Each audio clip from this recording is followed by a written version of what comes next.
So my name is KK Owen, and I am one of the leader coaches with Student Education.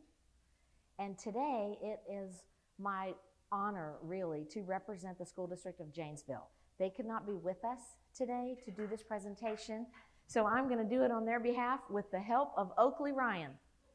She is here from Janesville, and Oakley is a leader with Forward Janesville, and they're an organization that works closely with the school district, so we're thrilled to have Oakley with us this afternoon. I want to tell you a little bit about Janesville, and then I want to focus on this idea of service excellence success and how do you get there. Some organizations kind of put this in the background. We're really focused on student achievement. We're really focused on employee retention. We're really focused on not going in the red on our budget. But the service excellence piece can be a really powerful piece, especially when it's driven from grassroots, when all frontline employees kind of get behind it and know what to do and know how to do it and know what consistency looks like so that we can all do it well. It really helps us in the long run. I mean, let's be clear, we have suffered a hit, haven't we? In the last couple of years, confidence has been lowered, trust has been lowered. Service excellence is one of the ways that we can not only get back to even, but we can have that reputation and that image of being so consistently caring for our customers that people will allow us the occasional error. So we're going to tell you Janesville's story. I'm going to tell you Janesville's story, unless somebody else in here knows Janesville's story, and they can just feel free to jump in. So here's the school district of Janesville, a little bit about them. You might notice they're one of the larger districts in Wisconsin. And you can see where they are located, how many staff members, how many schools. And I've been working with Janesville for, I don't even know how many years. It's been quite a while. So they've been on this journey a while. They have a brand new superintendent that's just coming on board. That's one of the reasons they're not here today, so they're kind of busy, sort of trying to get up to speed with their new superintendent. So that's why they allowed me to come and sort of tell their story for them. In 2017, one of the things that they decided to do was adopt the Janesville Promises. And that is their guide to their work. And I would say it functions a little bit like a strategic plan. And really, it's their promise to the community. What do we promise to our community that we will be? So here are the Janesville Promises. And if you're familiar with scorecards and strategic plans, you can look across those focus areas. We also call them pillars. They call them the promises in Janesville. So student and school success, relationships, culture, climate, finance, health, and safety. But this thread of service runs throughout the Janesville Promises. We are serving our students. We are serving our families. We are serving our employees. We are serving this community. And this work really did get started at the grassroots level. Those frontline employees, those school secretaries and front desk clerks who are greeting parents every day, answering the phone, working with volunteers, with vendors. Believe it or not, a vendor is a customer. They're delivering the Cokes all over town, aren't they? They're filling up everybody's Coke machine. They know how they're treated at this organization and that organization, and they tell people. So we should pay attention to what does it look like? What does it sound like? What do we actually do when we're serving our customers in an excellent way? So what Janesville did was decide to start at that front line in departments and schools. It wasn't just schools, this was everybody. So I'll tell you a little bit about their story. I'll show you their scores so you can see how they've done over the years, because we always like to show people the numbers because people like to see the numbers. Before that, though, I want you to think about what is great service. Everybody in here has had an experience with some organization where you received great customer service. It might be a place you go often. I know some of you are addicted to your local Starbucks. Some people are addicted to some online shopping outfits. I have a friend who's a Zappos shoe freak, and it's not for the shoes. It's for the customer service experience. I actually ordered some shoes from Zappos just so I could kind of get the feel of it, and she's right. They make you feel really special. So maybe it's your local bank or grocery store or gas station, and maybe it's a one-time experience that you had. If you've ever been to a Disney park, you've experienced that great customer service. So talk at your table for a minute about what that is. What do service providers do or not do that makes you think that was a great customer service experience? And also talk about how did that make you feel when you were having that great customer service experience. So talk there, and when we're ready to come back together, I'll just kind of wave my hands. Okay, let's come back together. Hopefully you got a chance to just think through what is great customer service and what does it feel like when you receive great service. What are some words you used when you described your feelings about the time you received great customer service? How did you feel? Valued. What else? Yes. You go to Chick-fil-A and they forget to say my pleasure, you're like, they're having a bad day here at Chick-fil-A. It's so consistent, you notice it if it's not there. What other feeling words? How do you feel when you're treated well as a customer? Yes. You're getting value for whatever it is, your money, your whatever you're doing there. Cared for. Exactly. Cared for. That was a good noise. They said this place was haunted. You know, in my room, I'm in the old part of the hotel, and I thought, oh, good, I hope I'm in a haunted room. But I stayed awake last night, like listening. Nothing happened. Anyway, so when you have this great customer service experience, don't you come to trust that organization, that place of business? I trust my pharmacy. That's important to be able to trust your pharmacy, isn't it? You have confidence in that store, that company, that organization, that doctor, that dentist. Wouldn't it be awesome if we could do that for school systems, where all of our customers, our employees and our external customers, had confidence? These people know what they're doing. I have confidence. I trust them with my child. Employees are proud of the place that they work. Also, when people are having great customer experiences, they go out and talk about it, don't they? They tell people.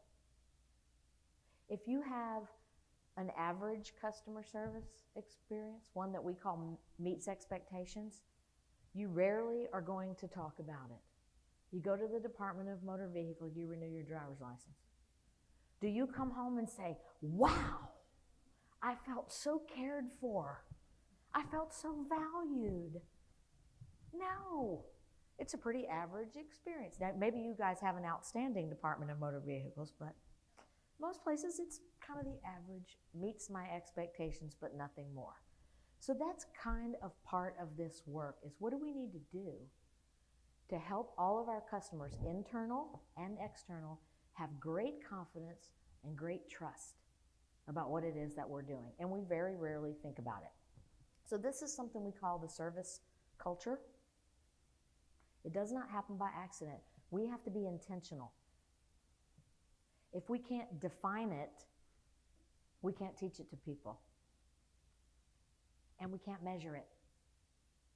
So we have to know what it is that we want our service to look like, be able to define that, and then we have to intentionally teach it to IT technicians that are going out working on people's computers out in the schools, maintenance people that are going out completing their work orders, all the people in the departments that employees come in and interact with, HR, transportation, all of those pieces of the organization, from the superintendent's department all the way through all of the departments. How is it that we are giving service? And then out into the schools, how is it that we are serving all of our customers? So we have to be intentional about it, and we sort of rarely are intentional about it. But if we think about it and we teach people what to do, how to do it, we practice and we hardwire it. You guys have heard the word hardwire several times today. If we hardwire it, now our customers are having consistent experiences. Whether they go to the HR department, the technology department, or if I'm a parent, maybe I interact with transportation, then I go to my child's school and I interact with the secretary or a guidance counselor. I need to have a consistent experience, but that doesn't happen by accident. So the goal in Janesville was just that. We came together several years ago and said, let's get intentional about service excellence. And let's bring in frontline workers, everybody who interacts on that front line with customers from the schools and from the departments. And remember, this is internal and external, so there's a lot of people. And let's teach them service excellence tactics. Let's practice them so that people get really good at it, so that they can do it more of the time. That's what hardwire is. 100% of the people know how to do it, and they do it 95% of the time. That's the definition of hardwire. How do we get people to that point? So that was our goal. So this didn't happen overnight. It did take some time, but we've been intentional over the last few years about doing it. If we can define it and teach it to people, then we can measure it, right? This is a measurement of customer perception. We call this the District Services Survey, or we just shorten it to DSS. So the DSS is one of the surveys that is given across districts to measure customer perception. In this particular survey, we're asking leaders out there in the schools, principals and assistant principals. Some people also include secretaries in this survey because those secretaries can tell you how's it going with the IT department? How's it going with maintenance? They know. They're the people putting in the work orders in some cases. And in other places, they do leader to leader. If you think about it, if I work in the transportation department, I'm a route supervisor or whatever I am, I'm also a customer of the HR department. Benefits, payroll, I'm their customer because I'm an employee. So some people do just from the school to the district, and some people do it department to department. So you can see those 5 service characteristics that are measured. And you see those pretty simple questions to help people understand what are we trying to get at here. So the questions are helpful. At the bottom, you can see the scale. 5 is very good, 1 is very poor. It's an anonymous survey, just like most of them are. But the idea is let's gather people's perceptions of how we are serving them. There's also an opportunity, an open-ended opportunity with a specific instruction that if you give a department a 1 or a 2, a poor or a very poor, please say why. Please tell us in the text box an example of an experience you may have had or kind of what's behind your perception. Because if we don't know, we can't get better at it. And we had to add that a few years ago. We didn't have that for a long time on that survey, but we added it because departments were saying, I got 2 1s, but I don't know why. I don't know why people gave us a 1. We can do something about it and get better at it if we are measuring it. So one way to measure it is through this survey. Well, there are other measures out there. Other ways to measure perception, the student engagement, the parent satisfaction survey, the employee engagement survey. So there are other ways to measure those perceptions. Today we're not going to talk about any of those because we're really focused on this idea of service excellence at the front line. So this is Janesville and their results over time. So the first time they gave the survey was in May of 2018, and you can see the times they gave the survey, you can see the participation rate. So they average around, about 20 people taking it per time. You can see the 5 service characteristics and their scores across time. And you see the overall mean. Their most recent score overall for the entire district, that's all the departments together, 4.37 out of 5. Do dips occur? Yes. You heard Ryan talk about it. I can't remember if Angela talked about it or not. Somebody else did this morning. Look at October 2021. Remember what was happening in the fall of 2021? We're going back to school. Yay, everything's going to be perfect. Was it perfect? No. In some cases, it was kind of disastrous, wasn't it? So they had a dip, just like many, many people did. They fixed it quickly because they knew what to do. There had been training in specific tactics. We talked about what do we need to double down on to get back up. And so that's what they did pretty quickly. And you can see that their scores are pretty good. The other thing about the Janesville scores is they're pretty consistent. They've been consistently high for a good long time. We also measure top box. Those of you that work with us know that top box is the people who give you a 5, that perfect score. We call those people our net promoters. And what that really means is they're our loyal supporters. If they give us a 5 in operations, if they give us a 5 in timeliness, they trust us enough, they have enough confidence in us that when we mess up, notice I said when, these are humans giving this service. We are not perfect. Everybody makes a mistake now and then in service. They forgive that. They're our loyal supporters. So we call that the top box percentage. And again, you can look across time and see Janesville's top box percentage. They are up now to a 57% top box score. So 57% of the people who took this survey gave a 5, an average of a 5. That's pretty good. And of course, individual departments get this report and they can really dig in to what are our scores? How do we compare to the other departments across our district? If we see somebody that's doing something at a higher level than we are, let's go talk to them. So the scores aren't really a secret. Let's go talk to these people because they got a 4.8 and we have a 2.0. We have a ways to go. So some people really like to work on different pieces of this. Let's get our mean up. Let's get our timeliness score up. Let's get our attitude score up. Let's work on our top box. So you find all kinds of opportunities to improve if you're measuring it. Because you know what? We cannot improve it if we can't measure it. We don't know if we're getting better. So here are some of the departments that have improved over time. I starred the departments that are at or above a 4.57. And here's why. We also benchmark this survey against other districts across the country who are also doing the same kind of work. So you can get your scores and you can look on that chart and find out if I'm at 4.57, I'm better than 90% of the people taking this survey across the country. And there are thousands and thousands and thousands of people taking these surveys. So that's pretty good.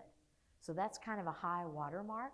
If you want to get, that was important in Janesville. Let's get to the 90%. And you can see that some districts have done it. Others have made tremendous progress. They're not to a 4.57 yet, but they've made tremendous progress. So I put a few others up there so that you could see how they're doing. And by the way, the closer you get to a 5, what do you think starts to happen? The harder it is. The harder it is. So we teach people a little formula. If you just pick one thing, if your score is down there in the 2s or the low 3s, let's just pick something. Timeliness, let's just pick that. You just work on that. Your scores are going to go up because you got a lot of room for improvement. We say when you get to 4.3 or higher, you're kind of there. You've kind of arrived. 4.3 is kind of that point of magic. And then we encourage people, once you get to a 4.3, change your goal from increase to get higher to maintain. Now you got to work on maintaining that very high level of confidence. Your people have said, you're giving me great customer service. You're at a 4.3. So what you might do then is just pick one area, whatever your lowest score is or something like that. So 4.3 is kind of that magic number, but 4.57 is that 90% or higher. And I think that's a win for a district to be able to say, we're better in customer service than 90% of the other districts. That's kind of important to do, I think. Okay, so what is an example of a tactic? The really great thing about all of these service excellence tactics, and I'll show you a list in a minute of all of them so you can see how Janesville, it's really two put together. This is kind of where we start. The greeting. How many chances do you get to make a good first impression? 1. That's it. That's all you get. It makes a difference if people are greeted in a consistent way and if people receive all of the information in that greeting that a customer needs. If I am a parent and I am walking into a school for the first time, I need to register my child here, it's really important that I am greeted in a reasonable amount of time. 60 seconds is what we teach, but I have quite a few districts that have dropped that to 30. Because you can sit there for 60 seconds. It gets really uncomfortable about 20 or 25 seconds. So a lot of people have dropped that to 30. We will greet our customers when they enter our space within 30 seconds, within 60 seconds. Then the next part is what we call AIAE.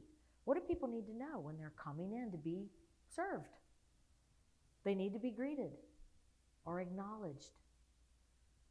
You need to introduce yourself and your department. I'm KK and I work here in HR. I'm Ryan and I'm the secretary here at Oakdale Elementary. People need to know I'm in the right place. Think about it. School districts are big, big places. Lots of buildings, lots of departments, lots of places to get lost. So when you tell people who you are and where they have landed, they're starting to feel a little less anxious. Ask how you can help them. And then the E stands for, if you can, escort them to where they're going. I'm here to see the guidance counselor. Great, let me take you to his office. He's right down this way. If you can't do the escort, we heard this a lot from secretaries and front desk clerks, just ensure that they get there. Give them good, clear directions and give them an out. I'm going to tell you how to get to his office, but if you get lost, I want you to come right back here to me and I will get you there. You're caring for customers. You're valuing them, ensuring they get what they need. Okay? So and most of the tactics are simple like this. Some of them are slightly more complicated, and I'll point those out to you when we get to the list. But this is a great place to start. Imagine the good we could do if everybody in every department in every school greeted people within 60 seconds and with a consistent, friendly greeting. Sometimes people say, if I know them, do I have to introduce myself? No, but you still have to be kind and gracious and care for them. So here might be an example of AIAE. Hello, my name is Audrey, and I work here in Human Resources. How can I help you today? You need to see Mr. Schmidt. Okay, I'm going to escort you to his office. Let's go. It's right down the hall here. The other opportunity you get when you're escorting people, if you could be so lucky as to get to escort them, you get to do some managing up. You get to say while you're walking this parent to Mr. Schmidt's office or whatever it is, if it's a parent, you know, Mr. Schmidt is a really good guidance counselor. He's been at our school for about 7 years, but he's been a guidance counselor for, I think, over 20 years. You're going to be in good hands with Mr. Schmidt.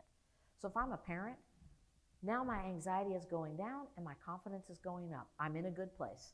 They care about me and they care about my child here. So every department and every school can figure out what AIAE should look like. Okay. Practice at your table. Here's your scenario. You've just gone downstairs to the drink machine and you see some people wandering around. They look lost. So how would you use AIAE to serve them as a customer? It would be great if 2 people could role play. If you don't feel like role playing, you can just talk through it. And I will put the example back up for you so that you can see the example. All right, let me give you a minute or 2 to do that. Okay, this is simple, isn't it? The key is intentionality and consistency. We got to teach people how to do it, let people practice so that they're clear about what is the skill. The skill is greet people within 60 seconds and use AIAE. So we get a group of secretaries in there, or whoever it is, and teach this to them and let them practice it. And then we say, okay, here we go out and try it. That's what it takes. It's just like learning how to water ski or snow ski. The first time you do it, you're like, ooh, I'm pretty terrible at that. But you get better and it becomes a habit. These are habits of service excellence that develop over time. So we teach them just like this in simple batches with practicing. We just teach a few at a time, go out and practice, come back. We talk about how do we do. So that's what we did in Janesville. We taught the first 3 or 4 on the list that I'll show you in a minute. They went out and practiced. We got together 3 or 4 months later. We kind of assessed ourselves. How are we doing on 60-second greeting, on AIAE? What's working for you out there? What are you having difficulty with? So we kind of caught everybody up, and then we moved on to some new tactics. And we've been doing that since 2019. So we've been doing it a while, a couple of times a year, these sessions. There's power in this. There's a related tactic that I don't have in this deck called Aid It. That's very powerful. Acknowledge, introduce, explain, duration, explain, and thank. Imagine the power of that for a special education teacher who's greeting a parent for the first time. Welcome to my classroom. My name is KK. I'm the special education teacher here, and I'm going to give your child a reading test today. It's going to take about 45 minutes. Here's what's going to happen. I'll sit on this side. He'll sit on this side. We'll ask you to wait outside. I've given this test thousands of times because I've been a special ed teacher for 17 years. So your child's in good hands. I'll give you a short report when I'm finished with the test, and then you'll get the final results in a couple of weeks. We'll have a meeting. Do you have any questions about what's going to happen? And I want to thank you for bringing your child to our school today. Now, how am I feeling as a parent? Confident. My child's in good hands. This teacher knows what she's doing. Now, what if this happened? I think Ryan alluded to it when he was on the stage. What if this had happened in that scenario? Oh, you're looking for Mr. Smith. Well, I can take you to his office, but I promise you he's not there. He's never in his office. I'm not sure what he's doing all day over there in that department. He's not working, that's for sure. And don't try to call him because he never answers the phone anyway. Now what have I done? I have ripped up that trust. I have ripped apart those people's confidence in my school district.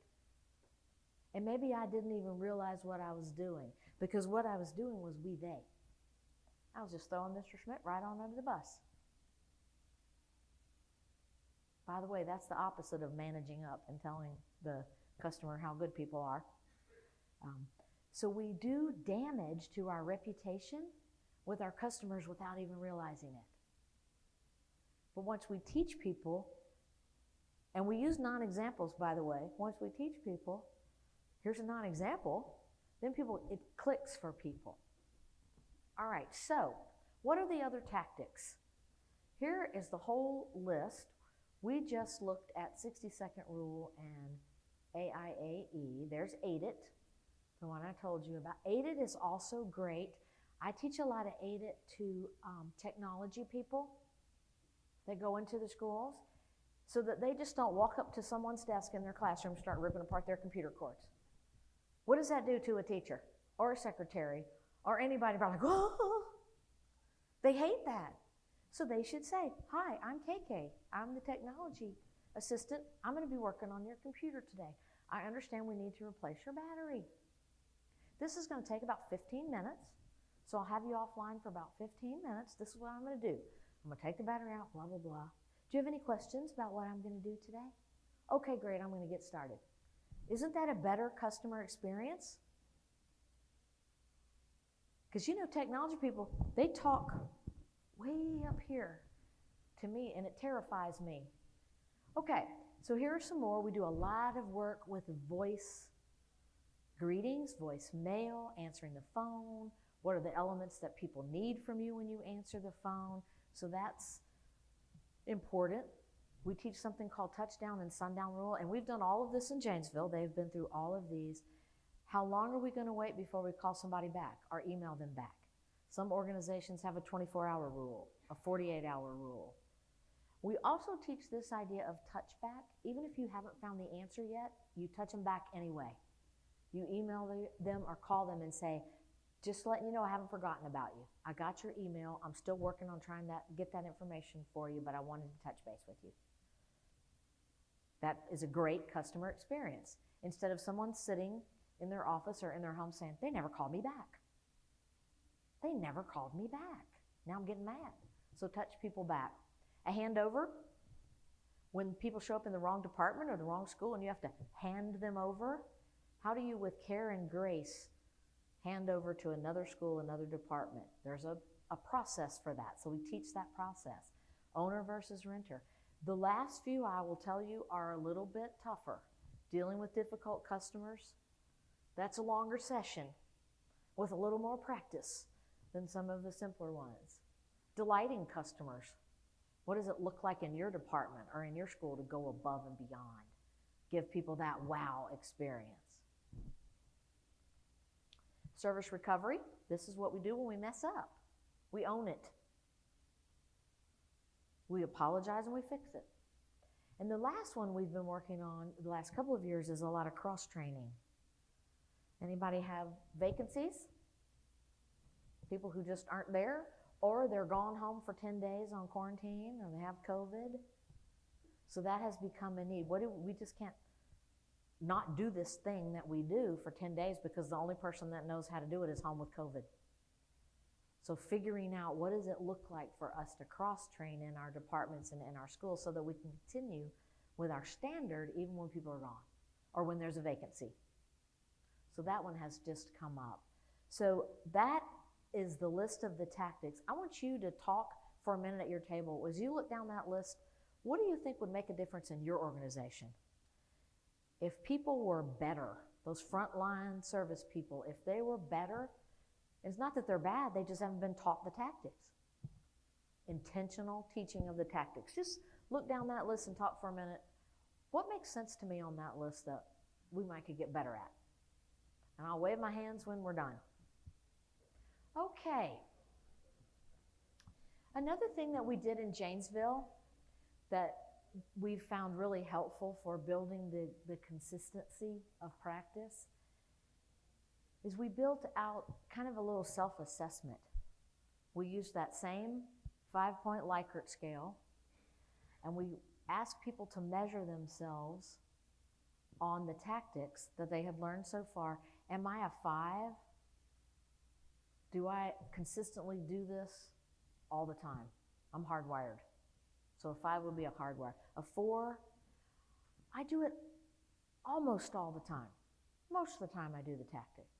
A 3, I sometimes do it. I'm pretty inconsistent. A 2, I rarely do it. I seldom do it. A 1, I don't do it. I don't even know what it is. So and that happens. We teach tactics. We come back 3 or 4 months later and somebody says, tell me again what handover is. I can't remember what that one was. And it's this constant conversation about it over time that makes it part of our practice. It makes it part of our service culture. We have to keep talking about it. But it doesn't ever seem quite as urgent as something like student achievement or the fire or the pandemic. It doesn't seem that urgent, but it is. In many ways, it is urgent. It's a way for us to get wins. This is doable. This is doable. I did a presentation to my old home school district on Monday at their administrators conference, and he wanted me to explain to them 2 things about service excellence, their superintendent.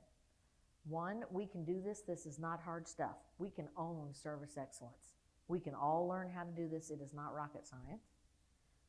And number 2, his second message that he wanted me to drive home was, the leaders have to do it too. He said, we have people out there in our schools, and this is a big, big school district, and in our departments that do this very well, but their leaders are not as good as they are at it. The leaders got to lead. So we as leaders have to be highly skilled in customer service at that high level as well.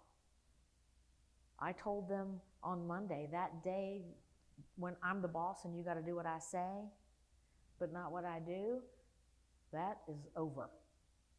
So as leaders, we have to also be skilled and be able to model, and also to be able to call out what right looks like when we see it. Who's doing a good job? Let's reward and recognize them on their customer service. And if we're measuring it, that's pretty easy to do. We have the measurement. So doing that little self-assessment each time we got together in Janesville was really helpful to help people build their consistency of practice. So this is Quint's execution triangle, which some of you who are partners we've seen it already today. Several people have used it in their presentation. It really applies when it comes to service excellence and this kind of idea of building a grassroots culture of excellent service. Look what's holding it up: reliability and consistency. If we don't explicitly teach the skills, let people practice, let them assess themselves, let them kind of coach each other, because that's what starts to happen after a while. People hear each other over the phone. They hear each other wait on somebody at the counter, wait on a parent, help a visitor. So we start to embed in our culture, this is what it looks like when we're doing it right, when we're consistent and reliable. But we have to go through those steps of teaching it to get there. And then the accountability part is easy. It's easy to be accountable for doing it if you know what it is, you know what right looks like, you have a definition of it, you have a behavior associated with it, and you know how to do it, and you've practiced it. So the accountability piece comes pretty easy. So there's nothing really too scary about it. These are some of the things people tell us when we ask, what is great customer service? And the tactics are woven in and out of all of these things that we're trying to get to. I want to point out just a couple of them. Look at the bottom left, owning the solution. That is a make or break service excellence tactic. If you happen to get the person that's mad, or they're in the wrong department, or they're at the wrong school, and they're, sort of having a meltdown, you cannot say, "Ooh, that's above my pay grade. I can't help you with that. No, I don't know who to send you to, because I don't know. They don't pay me enough to do that." Or, here's my favorite, "That's not my job. That's not in my job description." If you get the customer, you own the customer until you get them to the right place or to the right person. You own them. One of the best service providers that I know is a superintendent's assistant. Now, who do you think gets the maddest of the mad phone calls from angry parents? Who's that? The superintendent's assistant, right? Yeah. So what she does is, yes, she runs the interference and she asks all the right questions of the parents. Have you talked to the principal? Then she connects with the school. She does everything she's supposed to do. And have you, just heads up, I got this phone call. Here was the situation. Wanted to give you a heads up. So she prepares that school to own it. Guess what else she does? She keeps a list. The next day, she calls back every parent. I'm just following up on behalf of our superintendent to make sure that you got your issue resolved, because I want to help you. Just in case it didn't get resolved, I want to check on you, make sure you're feeling okay about it, anything else I can do to help you. That is above and beyond. That gets you that delighter experience. Now, she has a lot of friends now. Now the parents just call her. But what great service she is giving. And what a reputation the superintendent and the whole district has, all because of Pam. Look at the bottom right. Every time we do this right, we are the goodwill ambassador. Not just for our own school, but for all the schools and for the whole district. One of the worst things that can happen, and it happens everywhere, I go to this school where I have one child and I get a great customer service experience. And then I go to another school and it's not the same. That lady behind the counter, she's always grouchy.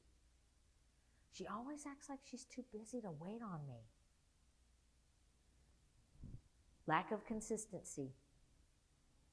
So we got to know what right looks like and teach everybody to do it so that we can all be the goodwill ambassadors.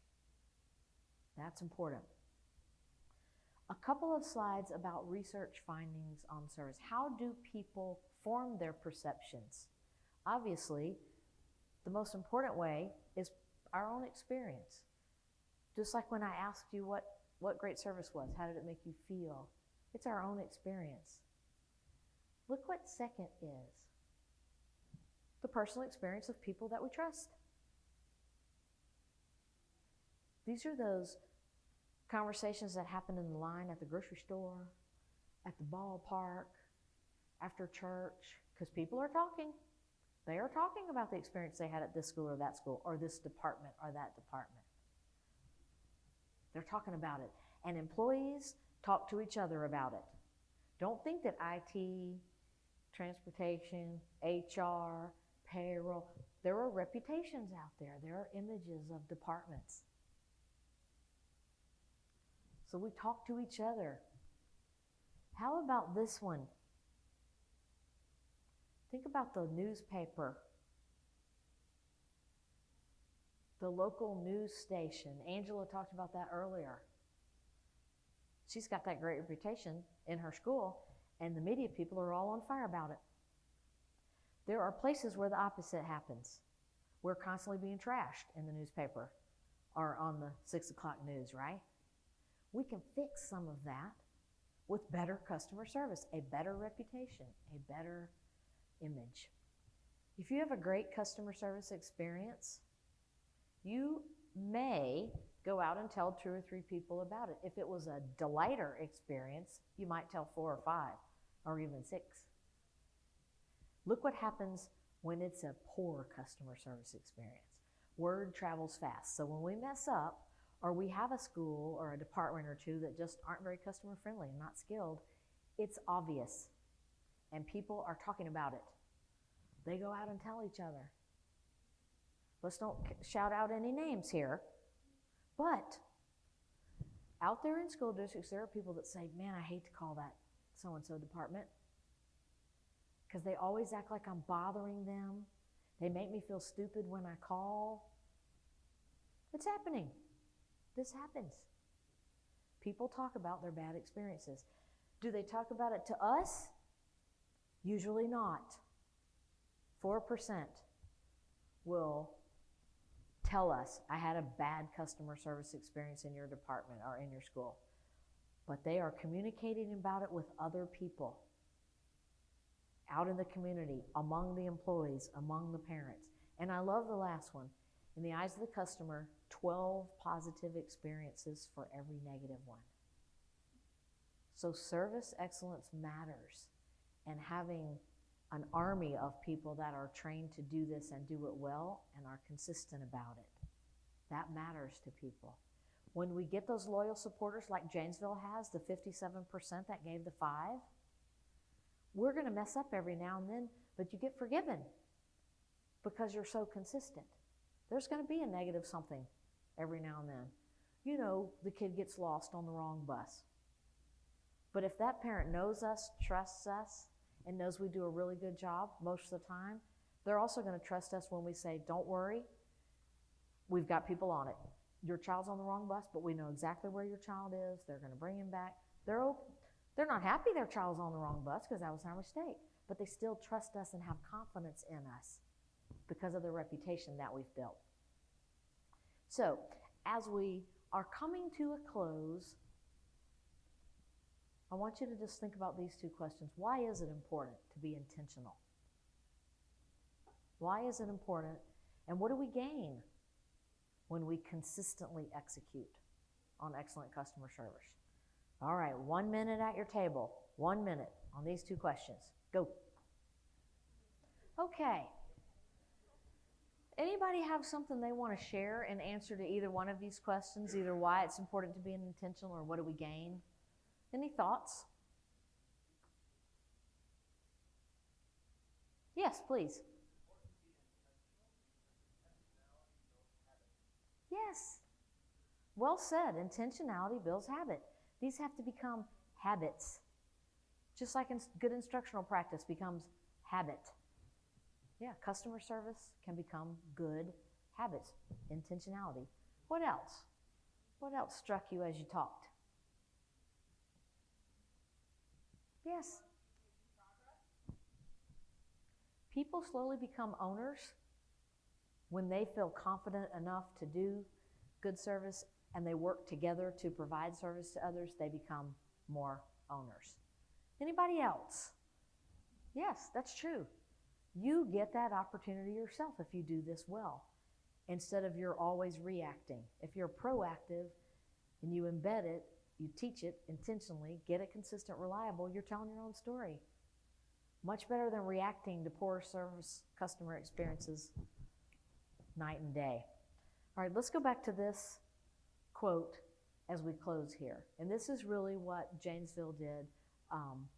And by the way, this was led by the assistant to their superintendent, Denise Jensen. This was all her idea for us to start doing these sessions because she felt it all the time.